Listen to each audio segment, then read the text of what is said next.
عیسیٰ بن یونس نے خبر دی، انہیں ہشام نے، انہیں ان کے والد عروہ نے اور ان سے حضرت عائشہ رضی اللہ عنہا نے بیان کیا کہ نبی کریم صلی اللہ علیہ وسلم پر جب آپ صلی اللہ علیہ وسلم حدیبیہ سے لوٹے تھے جادو ہوا تھا۔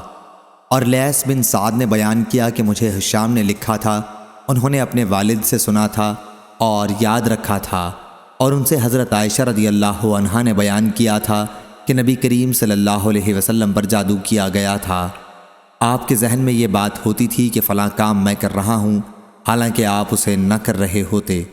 آخر ایک دن آپ نے دعا کی، اللہ پاک اس جادو کا اثر دفع کرے۔ اس کے بعد آپ نے عائشہ رضی اللہ عنہا سے فرمایا کہ تمہیں معلوم بھی ہوا اللہ تعالیٰ نے مجھے وہ تدبیر بتا دی ہے جس میں میری شفا مقدر ہے۔ میرے پاس دو آدمی آئے، ایک تو میرے سر کی طرف بیٹھ گیا اور دوسرا پاؤں کی طرف۔ پھر ایک نے دوسرے سے کہا انہیں بیماری کیا ہے؟ دوسرے آدمی نے جواب دیا کہ ان پر جادو ہوا ہے۔ انہوں نے پوچھا جادو ان پر کس نے کیا ہے؟ جواب دیا کہ لبید بن عاصم یہودی نے۔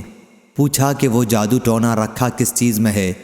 کہا کہ کنگھے میں، کتان میں اور کھجور کے خشک خوشے کے غلاف میں۔ پوچھا اور یہ چیزیں ہیں کہاں؟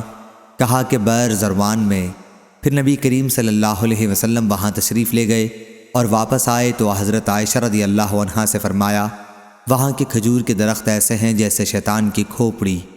میں نے حضرت صلی اللہ علیہ وسلم سے پوچھا وہ ٹونا آپ نے نکلوایا بھی؟